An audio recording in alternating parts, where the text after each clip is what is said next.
For it is owing to their wonder that men both now begin and at first began to philosophize. So wrote Aristotle in the 4th century before Christ. That search for knowledge and meaning goes on.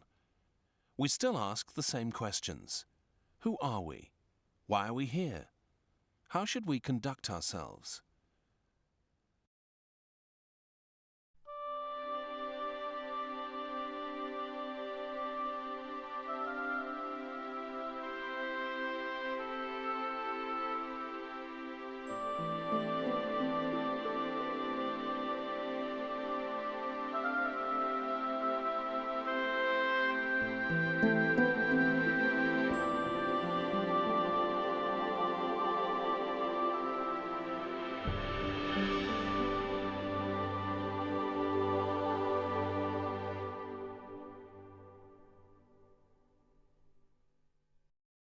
By philosophy, we're talking about a study or areas of thought which include natural science, mathematics, ethics, morality. It's very broad and very, very general, very fundamental. And the other point I would emphasize is that philosophers are quite fearless in their pursuit of rational argument. And this is a very important feature of the ancient Greeks as well.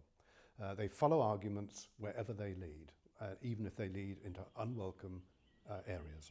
Western philosophy begins with the Greeks, but not in Greece. Thales, the earliest of the known philosophers, came from the seaport of Miletus in Asia Minor. He claimed that the first principle of all things was water. One of his successors, Anaximenes, said that matter was formed from air by condensation and rarefaction. For the Greeks, the soul was the principle of life. The soul enclosed the body as air enclosed the world. Since air is essential to life, it followed that there was a link between it and the soul. Sadly, we have only 3 fragments of Anaximenes' writing. For most of our knowledge of the early philosophers, we are indebted to later scholars. The earliest philosophy is called pre-Socratic philosophy, and our knowledge of it is, as it said, fragmentary, literally fragmentary, because we don't have complete books or writings from these people, but quotations of a few sentences, commentaries by other people on their works.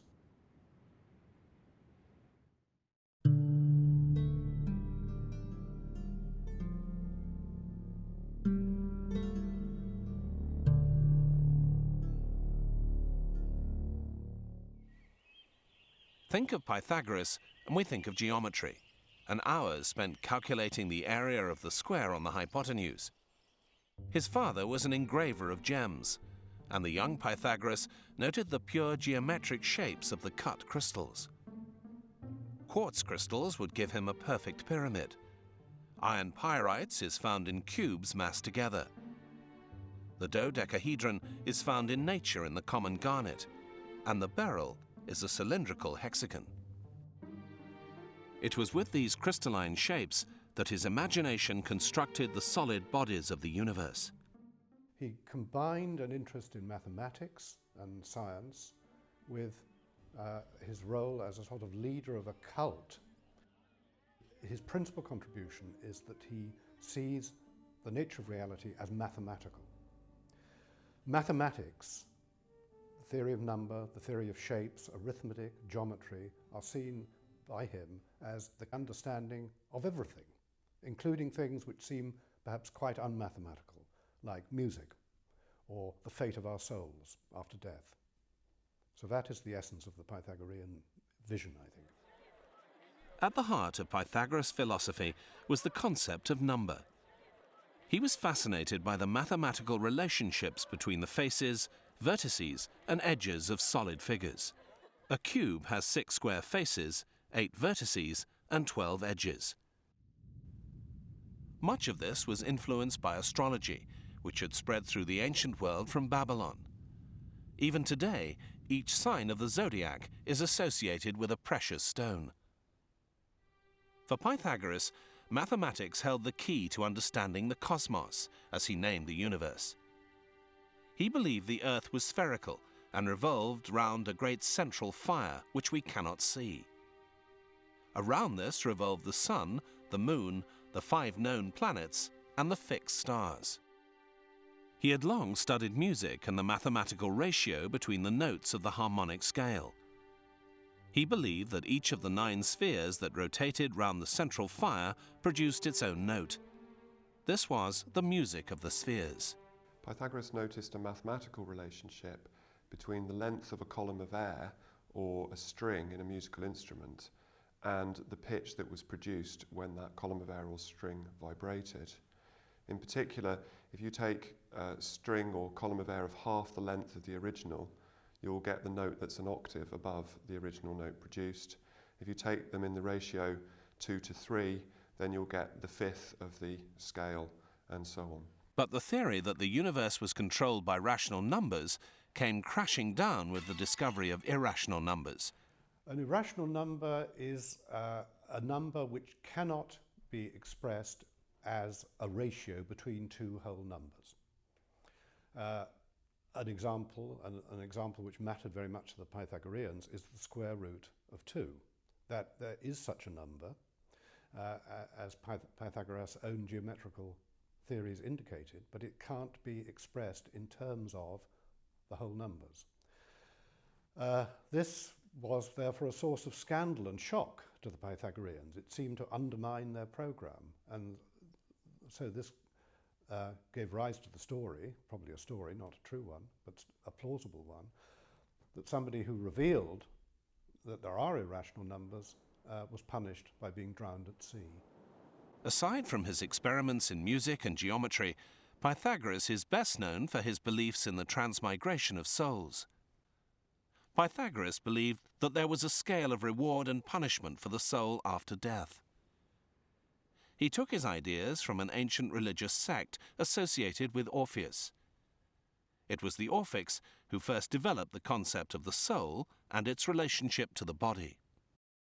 In his famous Republic, Plato describes how the soul of Atalanta, famous for her running prowess, returned to earth in the body of an athlete, whilst that of the vile Thersites was trapped in the body of an ape.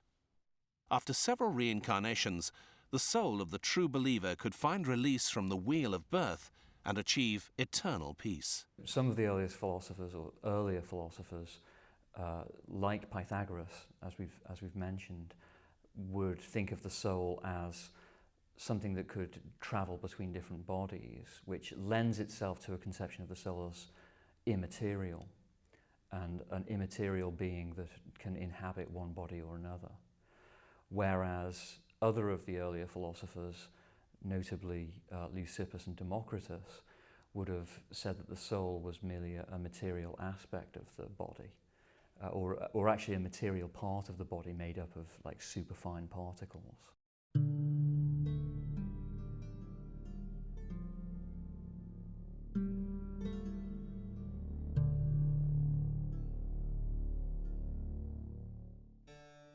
Heraclitus arrived in Ephesus early in the 5th century BC.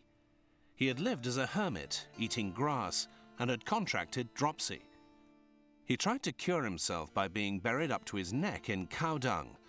Sadly, he died, but the idea wasn't nearly as stupid as it sounds. Heraclitus had often observed how the heat of the sun drew off moisture from the earth. He reasoned then that the heat of the cow dung would draw off the excess fluid from his body. The early philosophers had thought that either air or water was the basic substance from which the universe was derived. Heraclitus believed it was fire. Fire lives the death of earth, and air lives the death of fire. Water lives the death of air, earth that of water. Heraclitus discovered an intriguing paradox, that one of the great constants in life was change. Sometimes it can be sudden and obvious, like an earthquake. Other changes, such as a stone step worn away by constant use, are gradual and unobtrusive. All change was caused by universal law. Heraclitus held religion and its attendant mysteries in contempt. He believed that his disciples should use reason to work out the meaning of life. He rejected Pythagoras' idea that people should steer a middle course between two extremes. Heraclitus' insight seems to have been, in effect, this, that opposites are identical, that change and stability, for example, are two sides of the same coin, that they complement each other, that good and bad, sweet and bitter, many such opposites, he was able to show by example, are in fact not as opposed and contrasted as they seem to be. He says gold is good for men, but bad for asses. Straw is good for asses, but bad for men. The good and the bad, therefore, are the same. The same things are good and bad. Heraclitus identified opposites, therefore, but the main effect of this was to stimulate in later philosophers a sense of the deep need to distinguish opposites and provide a really well motivated and well justified grounding for the view that good and bad are not the same, that they really are different from each other.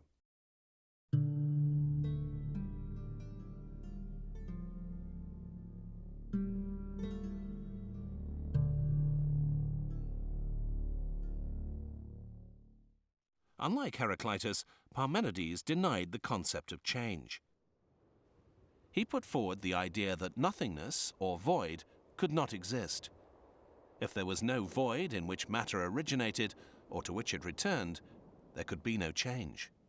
Parmenides is credited with the view that change is an illusion, that reality is a single, unchanging thing. That's the way Parmenides' view is put, and it's not misleading, but it's important to see that that is presented as a conclusion of a very rigorous argument. And perhaps Parmenides really should be regarded as the first person to present a really strict deductive argument. And the argument concluded in the claim that there is one unchanging reality, but it's how he got there which is interesting. Zeno was one of Parmenides' pupils. He believed the world was one and indivisible. He was also intrigued by the phenomenon of motion and produced several paradoxes, which set out to prove the impossibility of motion. It's natural to suppose that I could get up out of this chair and walk across to the other end of the room, say a distance of 10 yards. Zeno, however, maintained that in order to complete this 10-yard walk, I have first to walk 5 yards, have to get halfway before I can get the whole way. But before I can get halfway, I have to get a quarter of the way. Before that, I have to get an eighth of the way. Now, you can see that this is an infinite series that we're embarked upon, and that there is literally no first single step, no first distance that I can cover in order to embark on my walk. So I can't complete it, I can't even start it. And the thought that I could walk and move and that anything could change is thus revealed to be far more problematical, in fact, a straightforward illusion. We rely for our experience and understanding on our senses. To many of the early philosophers, though, the senses were unreliable. A large object looked minuscule when viewed from a distance. A straight oar blade inexplicably bent when placed in the water. It would be left to later generations of scientists to unravel the mysteries of perspective and refraction. In Parmenides and Zeno, we see humankind beginning to describe the world in abstract rather than concrete ways. But Parmenides' view of the world was oversimplistic. Either it is, or it is not. Later philosophers would recognize that life is full of paradox and contradiction. Sometimes it is, and it is not. The continued effort to solve such paradoxes is the beginning of knowledge.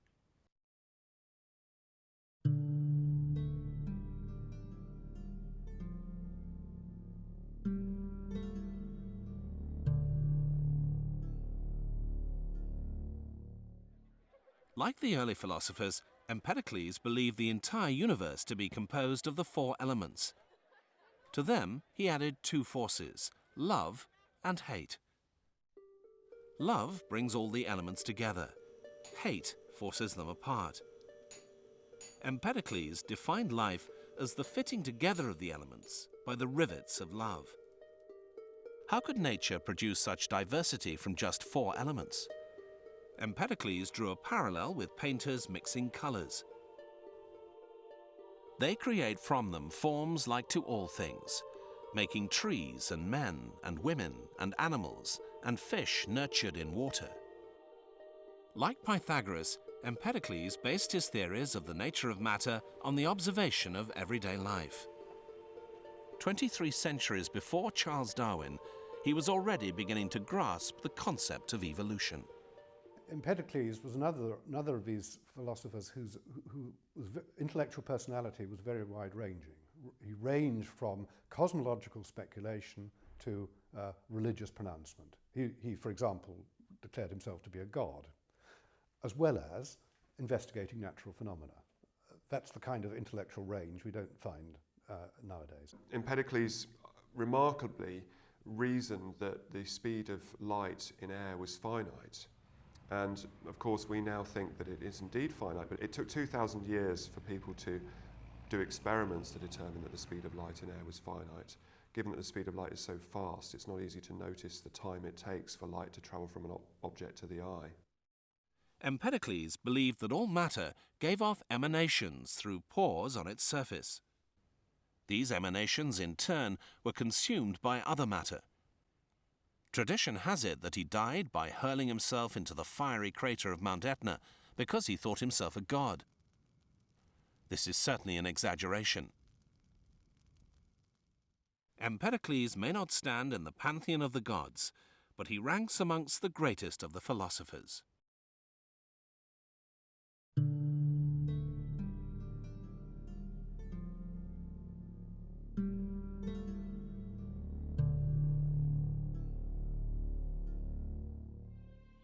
Anaxagoras was the first Athenian philosopher and a contemporary of Pericles, who soon found himself expelled from the city. His crime was to teach that the sun and moon were not gods, as worshipped by the Athenians, but huge lumps of molten rock. Like Empedocles, he did not believe in the void. Matter did not just appear from nowhere or disappear into nothing. It changed and grew. Anaxagoras was fascinated with the problem of growth and how food became flesh and bones. The answer, according to Anaxagoras, was that bits of matter were capable of infinitely dividing themselves without the particles disappearing. Each grain of wheat contained what Anaxagoras called seeds of flesh, blood, bones, and hair. Digestion separated out these seeds, adding like to like. Because the seeds of wheat are on the surface of a grain of wheat, the other seeds are invisible to the human eye. Anaxagoras, like others before him, tried to explain the phenomenon of movement. He believed that matter had been set in motion by a primal power, which he called nous. Nous means mind. And Anaxagoras talked about the mind. He maintained that in general everything is mixed with everything, by which he meant that if you take any kind of substance, gold, water, blood, then in addition to being blood and gold, or whatever it is, it's everything else as well. In other words, by analysis you could reveal that it contains all sorts of different kinds of things. And by this view, this insight, he thought he could explain how one thing can turn into another. It's not really turning into the other thing, because it's the other thing already. It's already there. Mind, on the other hand, uniquely, was quite different. Mind was not mixed with anything. Mind comes in pure form. So what Anaxagoras seems to be doing is introducing a very fundamental distinction between two kinds of things. Mind on the one hand, everything else. He didn't call it matter. We might call it matter. On the other hand, mind was pure, and going along with this view, Anaxagoras maintained that mind was the ultimate source of change and movement. He explained movement by the operation of mind.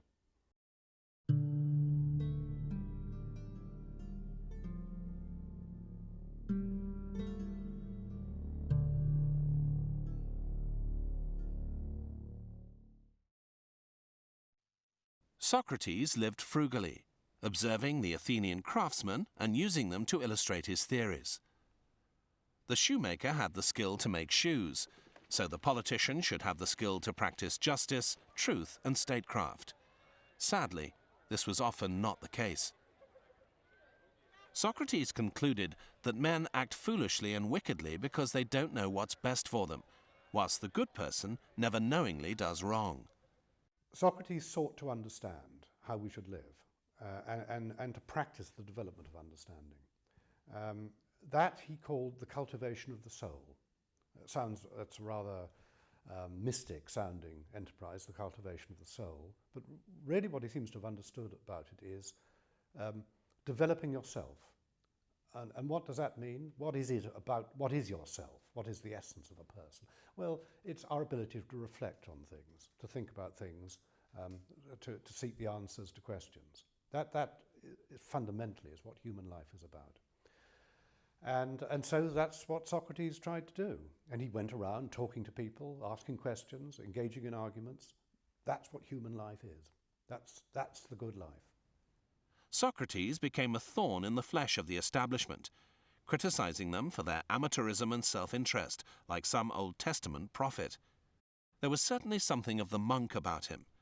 He taught that men should avoid the material pleasures of the world and think of their souls.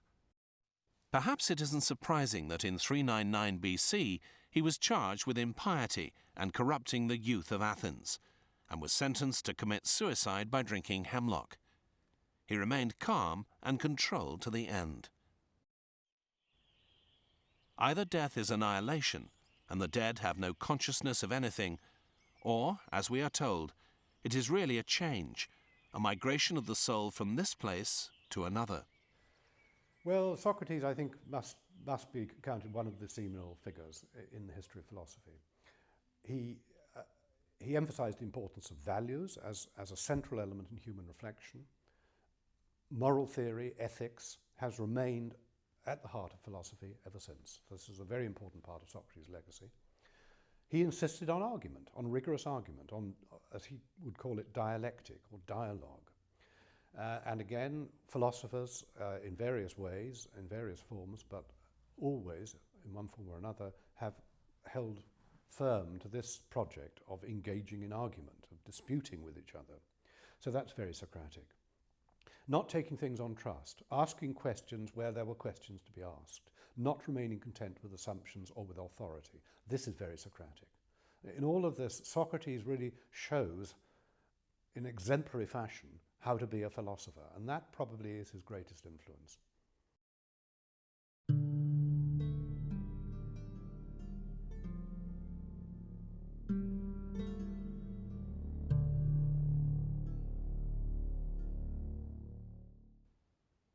Let no one who is ignorant of geometry enter here. This was the sign above the entrance to Plato's academy. Of all the earlier philosophers, Pythagoras is nearest to Plato in spirit. He also shared the views of Parmenides and Zeno on the unreliability of the senses. Plato, unlike Aristotle, who does quote and refer to earlier philosophers, Plato doesn't, as it were, start from earlier philosophers. He just mentions them incidentally, but clearly he was familiar with them. Particular ones influenced him in particular ways. Socrates was his greatest influence. Plato associated with Socrates when Plato was a young man. He was one of a group of young men who went around with Socrates and engaged in discussions and disputes with them, to the annoyance of the rest of Athenian society. So he was very strongly influenced by Socrates, and he really sought in his philosophy to make sense of what he saw to be implicit in the Socratic profession of philosophy. In other ways, Plato was perhaps negatively influenced by the earlier philosophers. He, as it were, turned away from them and sought to correct what he saw to be was wrong in them. Plato believed that people were too ready to accept things at their face value.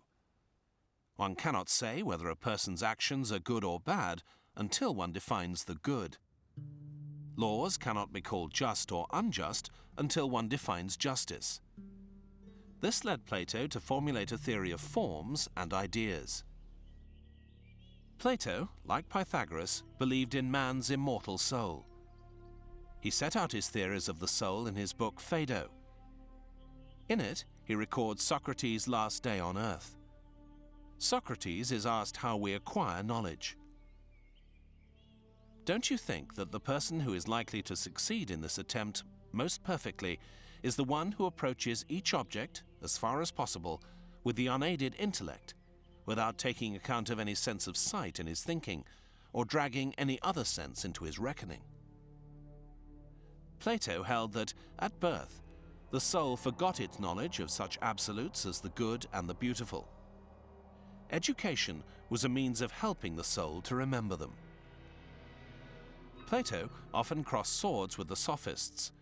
They taught a form of moral relativism. A thing could be either good or bad, depending upon the circumstances. Plato believed the good was absolute. He also had revolutionary ideas on creation. The earth, he believed, had been made by the All-Creator, who embodies both good and reason. The Creator, like the forms, is uncreated, unchanging, and real.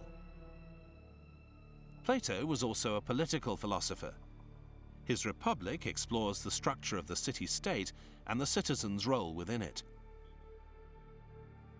Once again, using Socrates as his main character, Plato expounds his view of the ideal state. We, all of us, want to live a good life. We'd rather live well than badly, whatever we mean by living well.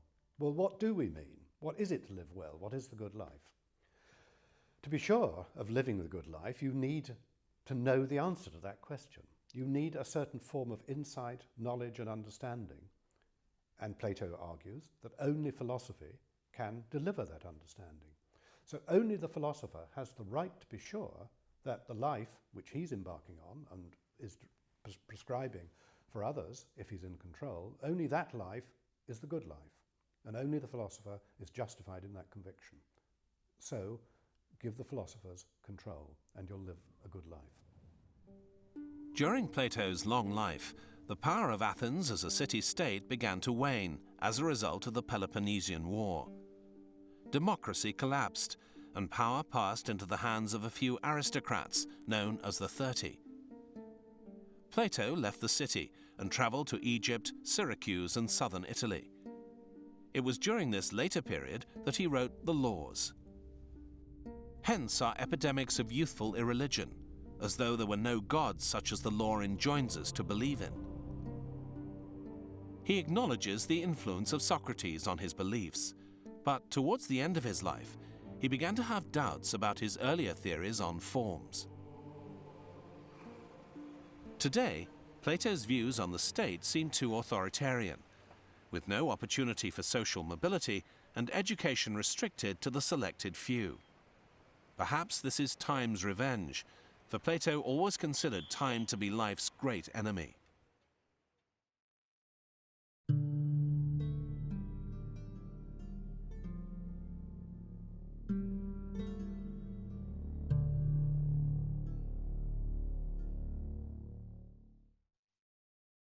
Aristotle joined Plato's academy when he was 18 and stayed for 20 years.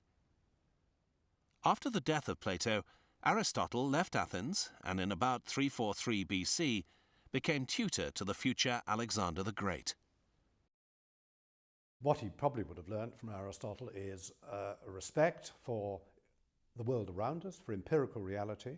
Aristotle at that period of his life was very much interested in investigating the natural world, the world of biology. Also, Aristotle, in his political theory, by contrast now with Plato, was very alert to the differences between different kinds of constitutional arrangement, between, say, tyrannies run by one person, democracies where large numbers of people are in control. Aristotle emphasized this variety and was prepared to find good things to be said for different forms of government. And perhaps that is a lesson too which Alexander may have absorbed usefully as he set off to travel all over the known world. Later, Aristotle returned to Athens and set up his own school of philosophy, the Lyceum. It was a peripatetic school. Aristotle would teach his students as they strolled together through the grove of the Lyceum. Aristotle believed we could find out all we needed to know about a person or object by analysing its 10 categories or predicates. The 10 predicates is otherwise known as categories. We're now talking about Aristotle's theory of categories, which is a very important element of Aristotle's thought, but quite a complex one. I think what Aristotle is doing is distinguishing 10, as he claims it to be, fundamentally distinct kinds of general concept. The word category links in with the word predicate, and predicates are general rather than names of particular individual things.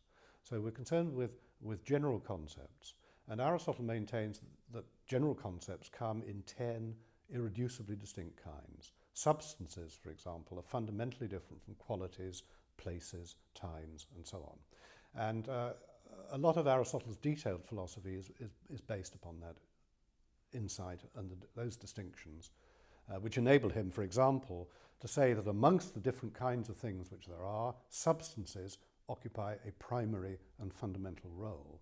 The other things aren't substances, they're not, and yet they're not nothing at all.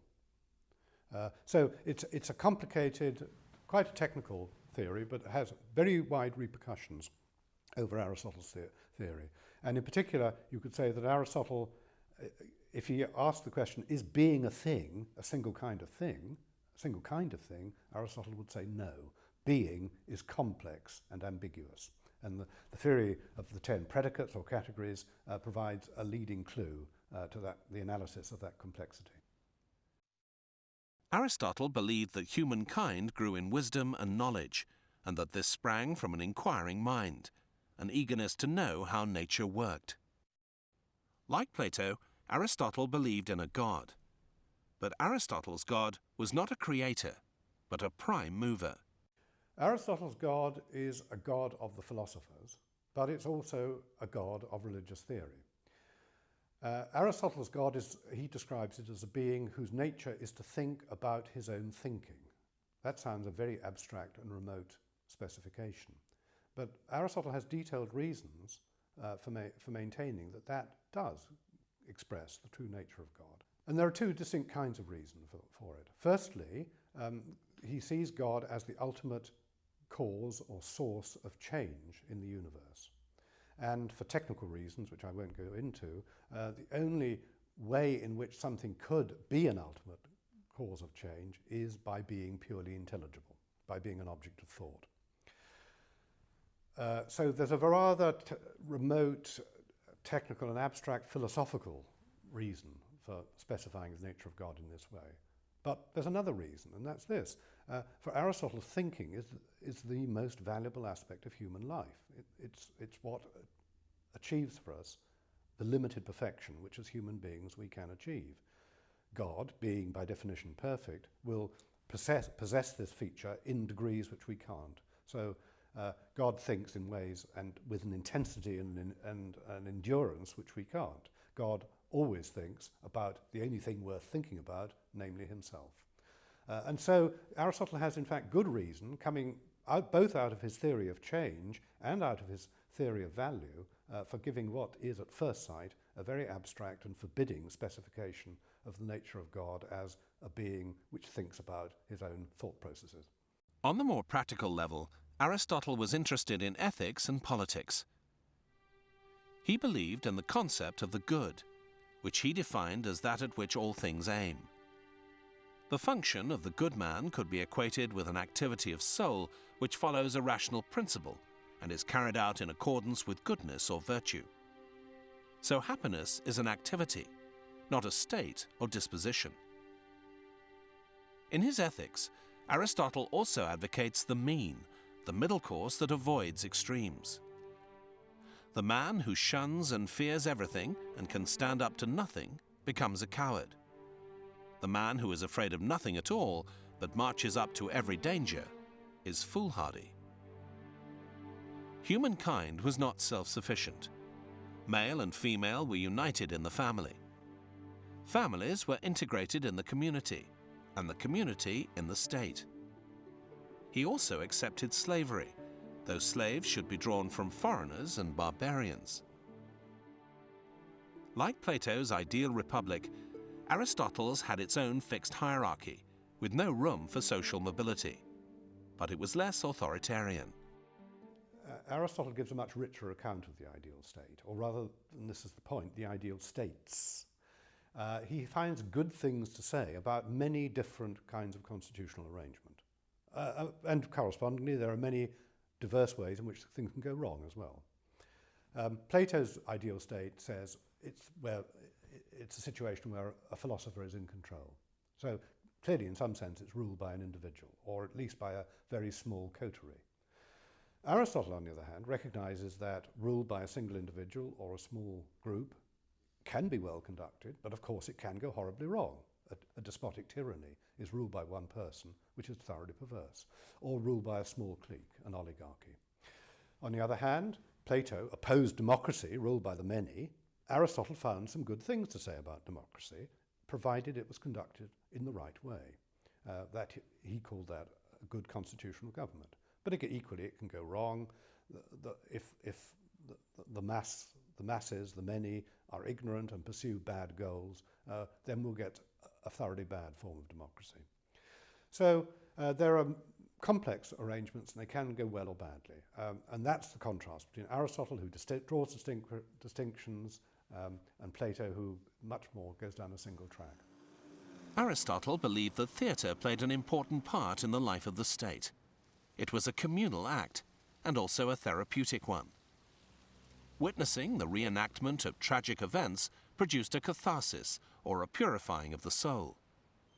Going to the theatre was considered such an important civic act that those on low incomes were paid to go.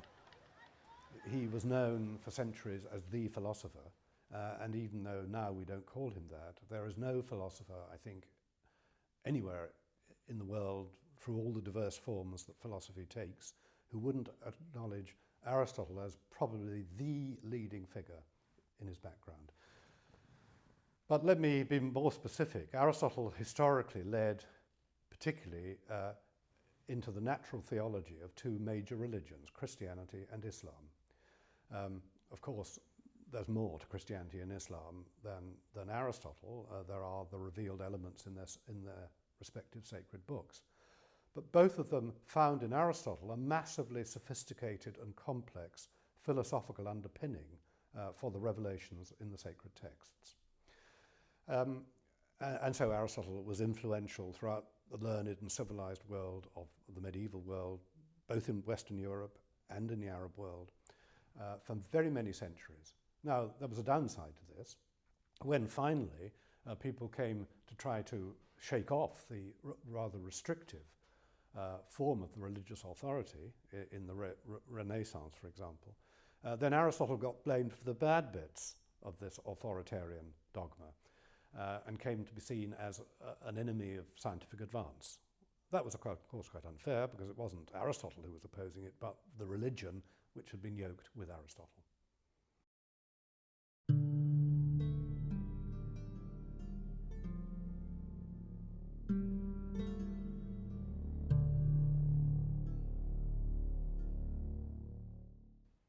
With the coming of Christianity, philosophy took second place to theology. It tended to look backwards, to the golden age of Plato. Plato, in a way, was the most important person for philosophy and theology in the ancient world. He was known as the philosopher, and Christians, although they were initially reluctant to engage with philosophy, found that they had to, partly because they were under intellectual attack from philosophers, and partly just because they were interested in making converts and apologetics. And to do that, particularly if you're interested in converting or conversing with intelligent people, involves dealing with philosophy. And Plato, of course, was the main philosopher in the period. I think Christians found Plato quite appealing because a lot of Plato's thought and the thought of his followers has something in common with Christianity. For example, Plato thinks that the world was created and that there was a creator God, obviously recognizable Christian beliefs as well. He believes that there's an immaterial soul, very sympathetic for Christians. Some of his followers, particularly Plotinus and Neoplatonists, think that there is a trinity of godlike or divine persons or entities, the top one being the One, from whom proceeds intellect, from whom proceeds soul, and Christians were quick to spot that this bears some resemblance to their doctrine of the Trinity. So it may just be that part of the reason why Plato was so appealing, apart from his overall pervasiveness, is that Christians found they could actually learn something from him. We certainly know from Augustine that part of his conversion to Christianity and the route that he went through involved reading the Platonists and learning from them, and from them seeing how Christianity was, as it were, the perfect form of really a pagan philosophy. Augustine of Hippo lived from 354 to 430 AD and came from a Christian family. He accepted Plato's ideas on the forms, which he said were thoughts in the mind of God. All human knowledge was a product of illumination by God. Human happiness is being at one with God. Augustine believed God existed in eternity and created the world from nothing. Creation is an absolute. How then can there be change? Augustine thinks that God himself is timeless and immutable, in line with normal Neoplatonic thought. And his view is that this timeless and immutable God creates the world of temporal and changing things, so that there's a very strong contrast between the two. Change itself is explained by Augustine in a somewhat unexpected way. Augustine thinks, again following certain Neoplatonists, particularly Plotinus, that, as it were, intrinsic in things is a kind of capacity for change, such that, if you like, earlier stages of the universe have the wherewithal to develop into later stages of the universe. He has a very evolutionary theory. But unlike the Neoplatonists, he doesn't think this evolutionary process is unsupported. He thinks that God is active right the way through, sustaining this developmental process and the world of changing things. He thought that the state existed to further the well-being of the individual in a well-ordered environment. Then, in 410 AD, the Visigoths sacked Rome. 2 years later, he began writing The City of God. Unlike Plato's Republic or Aristotle's Politics, this is not a treatise on the ideal earthly city. In Augustine's work, the city of God is contrasted with the city of Babylon.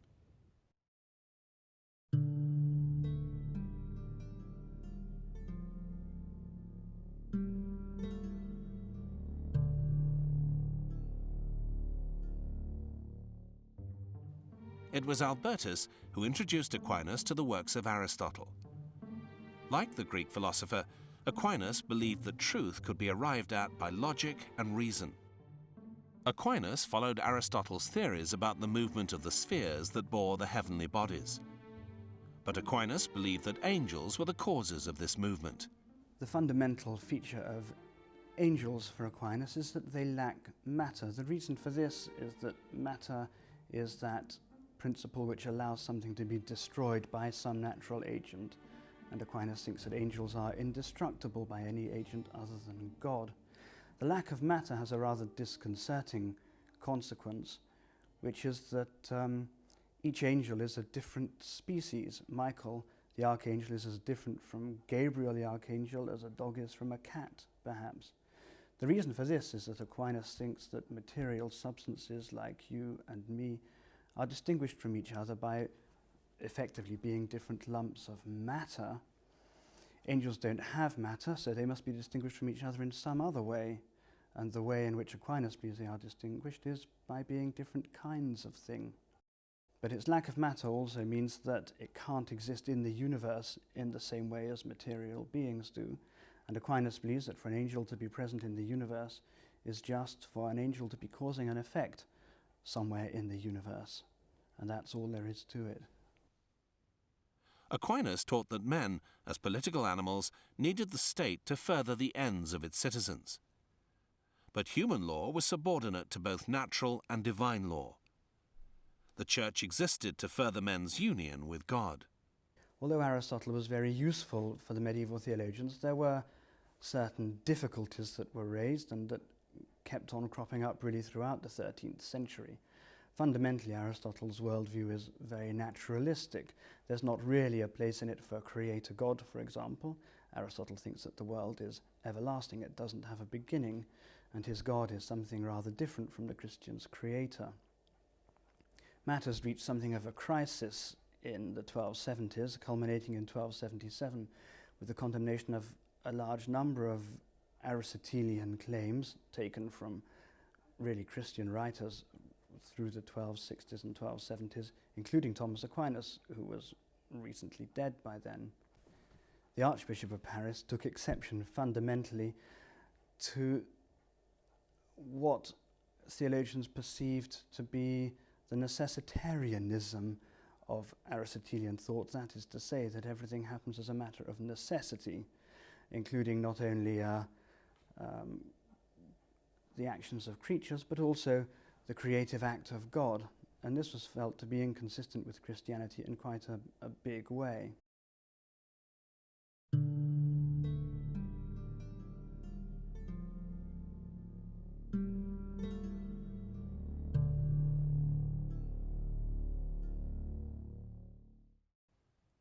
Like Aquinas, Scotus set out proofs of the existence of God. He went to Paris, but was expelled by Philip the Fair in 1305. He returned later and then moved on to Cologne, where he died in 1308. Scotus's proof for the existence of God is not unrelated to the kinds of proof that you find in Aquinas.